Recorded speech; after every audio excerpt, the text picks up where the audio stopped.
3 months after my father's funeral, I finally opened his storage unit. The manager whispered, "Sir, I need to show you something in the back, but you should probably sit down first." When I saw what was inside, I collapsed. The fluorescent lights hummed above my head as I lay on the concrete floor of StoreSafe facility on Route 9, just outside of Albany. The manager, a heavy-set man named Gerald Kowalski, who'd worked there for 19 years, was kneeling beside me saying something I couldn't process. My father had been dead for 93 days. I'd spent those 93 days believing he was the man who raised me, the quiet accountant who coached my little league team, who walked me down the aisle at my wedding, who held my daughter for the first time with tears in his eyes.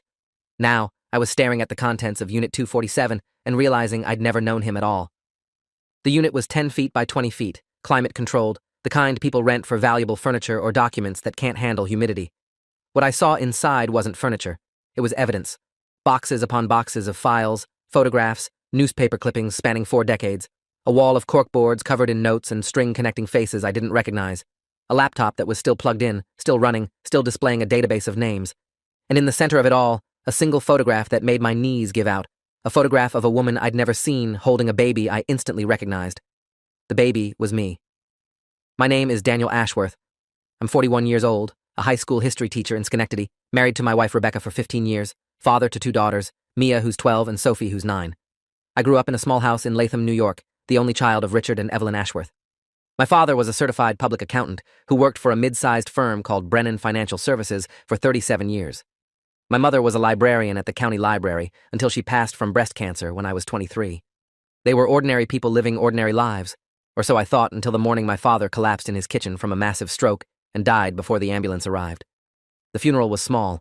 My father didn't have many friends, just colleagues from work and a few neighbors. He'd become increasingly reclusive after my mother's death, spending hours in his home office with the door closed. I assumed it was grief. I assumed he was managing finances or doing freelance tax work. I never questioned it because I had no reason to question it. He was my father. He loved me. That was enough. 3 months after the funeral, I finally started sorting through his affairs. That's when I found the key. It was in his desk drawer, tucked inside an envelope marked Unit 247, with an address I didn't recognize. I called the facility and spoke to Gerald, who confirmed my father had been renting the unit for over 30 years. 30 years. He'd been paying $340 a month for 3 decades, a total investment of more than $120,000, and I'd never known it existed. Gerald said my father visited regularly, sometimes twice a week, always alone, always staying for several hours. He said my father had left instructions that if anything happened to him, I should be contacted. But Gerald also said there was something else, something he needed to show me in person, something he'd discovered when doing a routine check after the payment lapsed. "Mr. Ashworth," he'd said on the phone, his voice careful, "I've worked here a long time. I've seen a lot of things people store, but I've never seen anything like this. You need to come down here, and you should probably bring someone you trust." I didn't bring anyone. I should have. I drove to the facility alone on a Saturday morning in March, my hands steady on the wheel because I still thought this was going to be something mundane, maybe my father's old business records or my mother's belongings he couldn't bear to throw away. I was so wrong. Gerald met me at the entrance with a ring of keys and a look on his face I couldn't read. He walked me through the maze of storage units, past doors painted industrial orange, until we reached the back corner of the building. Unit 247 had a heavy-duty lock and a keypad that Gerald said my father had installed himself. The code was my birthday, 081583. August 15th, 1983. The day I supposedly came into the world. The door rolled up with a mechanical groan, and the smell hit me first. Old paper, dust, the faint chemical scent of developing fluid. Gerald reached in and flipped a switch. The lights flickered on, revealing what looked like a cross between an FBI command center and a private investigator's office. I stepped inside slowly, my eyes scanning the walls, the boxes, the equipment. There was a desk with 3 monitors, a filing cabinet with labels that made no sense to me, and everywhere there were photographs. Faces of women, of children, of men in suits. Some photos were old, yellowed with age. Others looked recent. I didn't understand what I was seeing until Gerald pointed to the far wall and whispered, "Sir, I need to show you something in the back, but you should probably sit down first." I didn't sit. I walked toward the wall he was pointing at, toward a section of corkboard that was different from the others. This one had a timeline stretching across it, dates ranging from 1982 to 1983. At the center was a newspaper clipping with a headline that made my vision blur. "Albany infant vanishes from hospital. Parents devastated." Below the headline was a photograph of a woman holding a newborn, her face twisted with joy that the photographer had captured just hours before that joy was destroyed. She had dark hair and eyes that looked exactly like mine. Next to the clipping was a series of documents, hospital records, police reports, handwritten notes in my father's meticulous script. I picked up one of the pages and read the words that ended the life I thought I knew. Daniel was taken from Albany Medical Center on August 17, 1983. Birth mother, Margaret Holloway. Birth father, Thomas Holloway. The adoption was never legal. The papers were forged. He is not my biological son. He is their stolen child. My knees buckled. The concrete floor came up fast. Gerald was saying something, asking if I needed water, if I needed him to call someone. But I couldn't respond, because I was drowning in a truth I couldn't process. My father, the man who raised me, had stolen me from a hospital 40 years ago.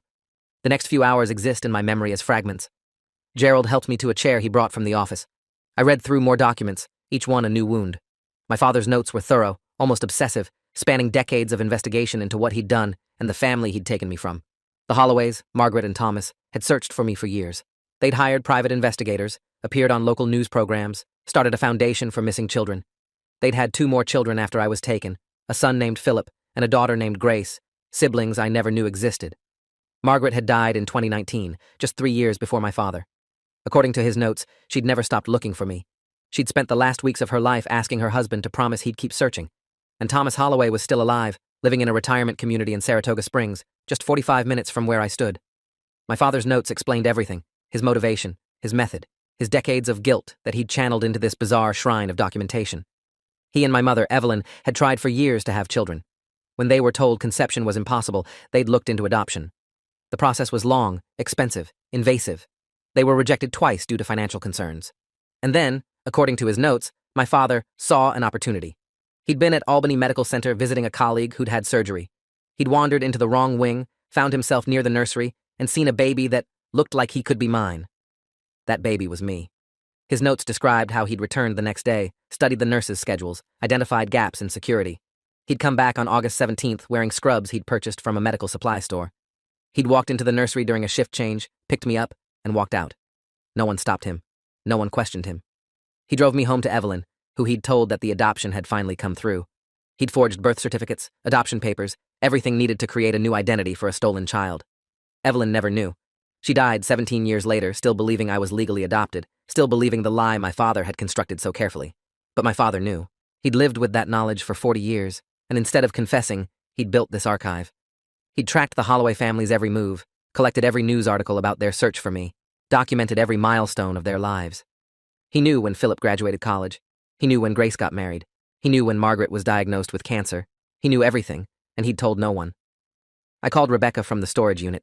My hands shook so badly I could barely hold the phone. When she answered, I couldn't speak at first, just sat there listening to her voice ask what was wrong, why I sounded strange, where I was. I finally managed to say the words, "Dad kidnapped me. I'm not who I think I am." The silence on her end lasted forever. Then she said, "I'm coming. Don't move." She arrived an hour later with Mia and Sophie, having grabbed them from their weekend activities with no explanation. She left the girls in the car and came inside the storage unit alone. I watched her face as she took in the walls of evidence, the photographs, the documents. She didn't speak for a long time. Then she knelt beside me, took my hands and said, "We're going to figure this out, together. But first, we need to call a lawyer." The lawyer we called was Nathaniel Price, a family law attorney Rebecca knew from her work as a hospital administrator. He'd handled complex custody cases before and had connections to people who dealt with even more complicated situations. When he arrived at the storage unit 2 hours later, he spent 30 minutes examining the evidence before turning to me with an expression I'll never forget. "Mr. Ashworth," he said, "this is one of the most thoroughly documented confessions to a crime I've ever seen. Your father essentially built a case against himself." Nathaniel explained our options. We could go to the police, which would open a criminal investigation into my father's actions, even though he was dead. We could contact Thomas Holloway directly, which could be emotionally devastating for everyone involved. We could do both, or we could do nothing, seal up the unit, and pretend I'd never found any of this. "The statute of limitations for kidnapping in New York has long passed for your father," Nathaniel said. "He can't be prosecuted, but there are other considerations. Thomas Holloway has a right to know what happened to his son. You have a right to know your biological family. Your daughters have a right to know their actual heritage and medical history." Medical history. I hadn't even thought about that. For 41 years, I'd believed my health risks came from Richard and Evelyn Ashworth's genetic lines. I'd told doctors I had no family history of heart disease when Richard had high blood pressure. I'd said there was no cancer in my family when my mother died of breast cancer. All of it was wrong. Every health decision I'd ever made was based on a lie. I looked at my daughters in the car, at Mia who looked so much like me, at Sophie who had my eyes, and I realized I needed to know the truth, not just for myself, but for them. "Contact Thomas Holloway," I said. I need to meet my father.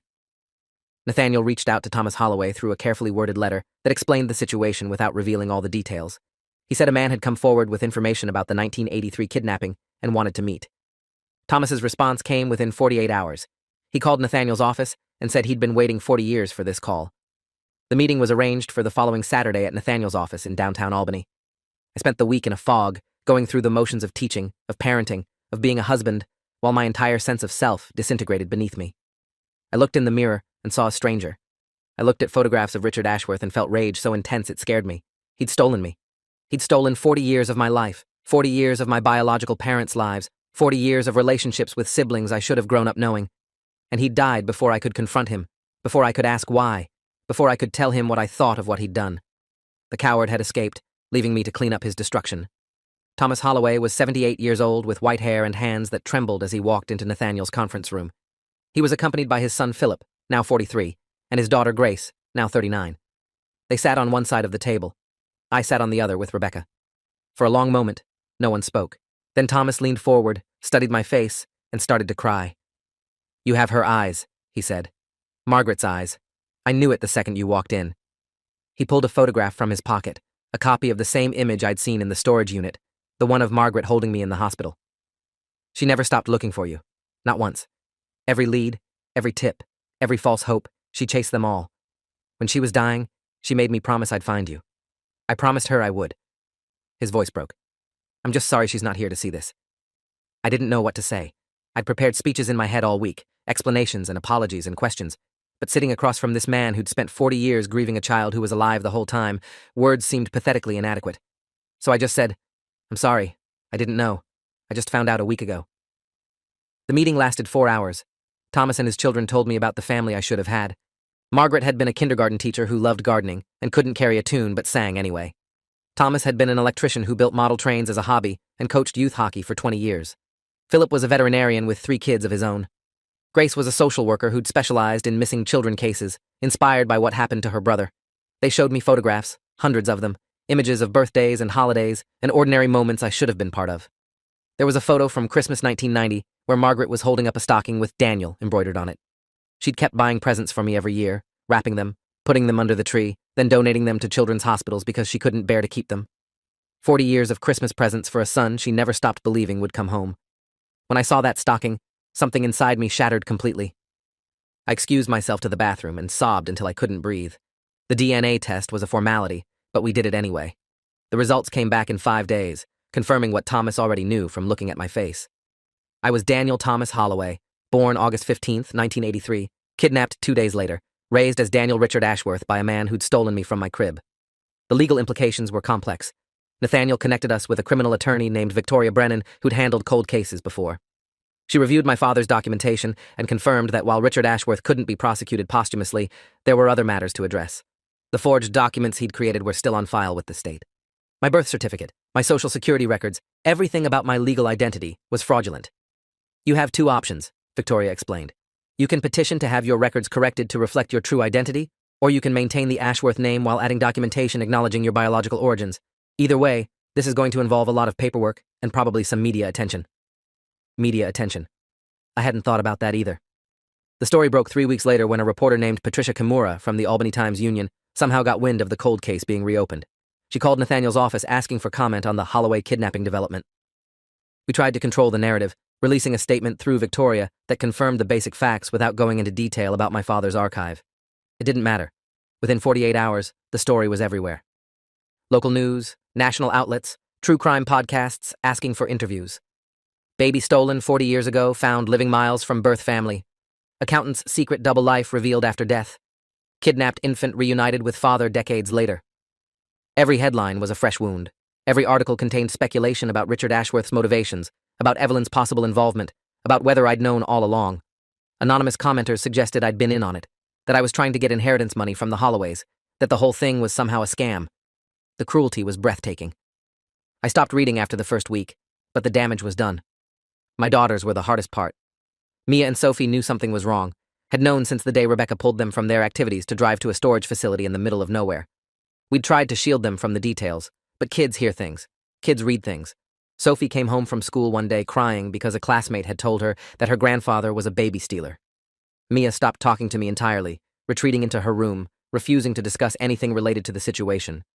When I finally got her to open up, what she said destroyed me. "You're not even who you said you were. How do I know anything you've told me is true?" She wasn't wrong to ask. I'd been telling her for 12 years that she was Mia Ashworth, that her grandfather Richard had loved her, that our family had roots in this community going back generations. All of it was built on a lie I hadn't known about. How could I expect her to trust me when I didn't even know who I was anymore? We started family therapy the following week with a counselor named Dr. Eleanor Vance, a trauma specialist with 22 years of experience working with families affected by identity crises and late discovery adoptees. Dr. Vance helped us understand that what we were experiencing was a form of collective trauma. "Your father didn't just steal Daniel from the Holloways," she explained during one session. "He stole Daniel's identity, Evelyn's chance to make an informed choice, your chance to know your heritage, and your daughter's chance to know their true family history. The ripple effects of his actions have touched every person in this room." She was right. Rebecca confessed that she'd been having nightmares about what else might be hidden, what other secrets might be waiting to detonate. Mia admitted she'd been Googling how to know if your parents are lying at school. Sophie had started wetting the bed again, something she hadn't done since she was 5. We were all drowning in the aftermath of a dead man's crimes.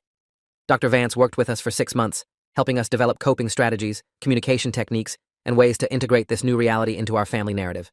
She also recommended I meet with the Holloways more regularly to build the relationship that had been stolen from us. I started visiting Thomas every other weekend. Sometimes Philip came, sometimes Grace. We'd sit in his retirement community apartment surrounded by photographs of Margaret and talk about everything, about my childhood, about their lives, about the years we'd lost. Thomas told me stories about my mother I'd never heard. He showed me videos from the early 80s where Margaret was dancing at a family wedding, young and beautiful and so alive it hurt to watch. He gave me her jewelry to pass down to my daughters, pieces she'd saved specifically for Daniel's future family. He introduced me to cousins and aunts and uncles I'd never known existed, an entire extended family that had mourned me for 4 decades and welcomed me back with open arms. But the integration wasn't always smooth. Philip had complicated feelings about my sudden appearance. He'd spent his whole life in the shadow of the lost brother, the perfect absent child who could never disappoint because he was never there. Now I was there, and he wasn't sure how to feel about it. Grace was more open, maybe because of her work with missing children, but even she admitted it was strange to suddenly have a 41-year-old brother she'd never met. The legal process took 18 months. We petitioned the court to amend my records, acknowledging my birth identity, while maintaining the Ashworth name for practical purposes, since it was the name on my teaching license, my mortgage, my marriage certificate, everything. The judge who handled the case, the Honorable Raymond Kwan, called it one of the most unusual identity cases he'd ever seen. He reviewed my father's documentation, heard testimony from Thomas and the Holloways, and ultimately issued an order recognizing me as Daniel Thomas Holloway, also known as Daniel Richard Ashworth. The order included a statement acknowledging the criminal actions of Richard Ashworth, deceased, and the profound harm caused to the Holloway family and to the petitioner himself. It wasn't justice, not really. Richard Ashworth was beyond justice. But it was official recognition of the truth, and that mattered more than I expected. When Judge Kwan signed the order, Thomas grabbed my hand and squeezed it so hard I thought he might break my fingers. "You're officially my son again," he whispered. "After 40 years, you're my son." The media eventually moved on to other stories, but the aftermath lingered. I had to explain the situation to my school district, to my colleagues, to parents of students who'd read about me in the news. Some people were sympathetic. Others looked at me differently, like I was somehow tainted by my father's crimes. I lost a few friends who couldn't handle the complexity of the situation, who wanted me to either fully embrace the Holloway identity or pretend nothing had changed. I couldn't do either. I was both Daniel Holloway and Daniel Ashworth, a man with 2 identities, 2 histories, 2 families. The duality was exhausting, but eventually became manageable. Dr. Vance helped me understand that identity isn't a fixed thing, that we're all composed of multiple selves, and that my situation, while extreme, wasn't fundamentally different from anyone else navigating complicated family dynamics. I started writing about my experience, first in a journal, then in longer essays that I shared with support groups for late discovery adoptees and people affected by parental kidnapping. My story resonated with others who discovered their identities were built on lies. 2 years after I found the storage unit, Thomas Holloway passed away peacefully in his sleep at 80 years old. I was at his bedside along with Philip and Grace, the 3 Holloway siblings together for the first time in 40 years. His last words to me were, "Tell your mother I kept my promise." I like to think Margaret was waiting for him somewhere, that they're together now, that she finally knows what happened to the baby she lost all those years ago. At his funeral, I delivered a eulogy for a man I'd only known for 2 years, but who was undeniably my father. I spoke about his persistence, his love, his refusal to give up hope even when everyone told him to. I spoke about Margaret, and the 40 Christmases she'd bought presents for a son she never stopped believing would come home. I spoke about the cruelty of what Richard Ashworth had done, and the grace Thomas had shown in never once blaming me for it. And I spoke about the strange gift buried in all that pain, the chance to know where I truly came from, to connect with my biological family, to give my daughters a heritage they actually belonged to. After the funeral, Philip and Grace and I went through Thomas's belongings. We found boxes of letters Margaret had written to me over the years, letters she'd never been able to send but couldn't stop writing. Happy 5th birthday, Daniel. I hope you're loved wherever you are. You'd be graduating high school this year. I wonder who you've become. I'm sick now, and I may not have much time left, but I want you to know that not a single day has passed when I haven't thought about you. You are loved. You were always loved. I read those letters in Thomas's living room with my siblings beside me, and we cried together, mourning not just our parents, but all the years we should have had with each other. Grace held my hand and said, she knew somehow. She always said she felt you out there, alive, waiting to be found. I don't know if I believe in that kind of thing, but I believe Margaret Holloway loved me with a ferocity that death couldn't diminish. And I believe that love, somehow, reached me even when I didn't know it existed. It's been 4 years since I opened that storage unit. Mia is 16 now and has developed a close relationship with her Aunt Grace, who she says gets her in a way no one else does. Sophie is 13 and spends her summers at Philip's veterinary clinic, learning to care for animals and talking about becoming a vet herself. Rebecca and I are still together, stronger in some ways for having survived this, though the scars remain. I still teach history, but I've added a unit to my curriculum about identity and family and the stories we tell ourselves about who we are. My students don't know my personal history, but they respond to the material in ways that tell me it matters. I still visit that storage unit sometimes. I've converted it into an archive of sorts, organizing my father's documentation alongside the letters from Margaret and the photographs from Thomas and the legal records from our court case. It's a strange monument to a strange chapter of my life, but I keep paying the $340 monthly fee because I can't bring myself to destroy it. Someday, when I'm ready, I'll write the full story. Someday, my daughters will inherit all of it. Richard Ashworth was not a monster. That's the hardest thing to accept. He was a man who wanted a child so badly, he committed an unforgivable crime to get one. He loved me. He raised me well. He and Evelyn gave me a childhood full of warmth and opportunity. He coached my little league team and taught me to ride a bike and cried at my wedding. And he also stole me from my parents, destroyed their lives, kept me from my siblings, and lied to everyone, including his own wife, for 40 years. Both things are true.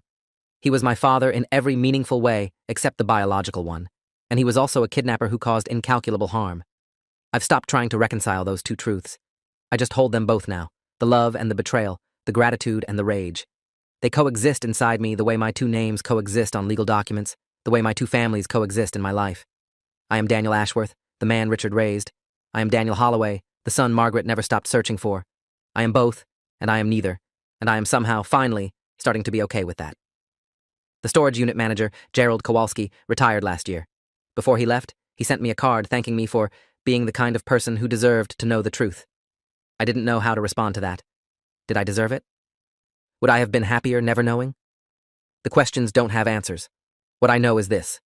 My father built an archive of his own guilt and left it for me to find. He could have destroyed everything before he died. He could have taken his secret to the grave. Instead, he gave me the key and trusted that I'd use it. Maybe that was his confession. Maybe that was his apology.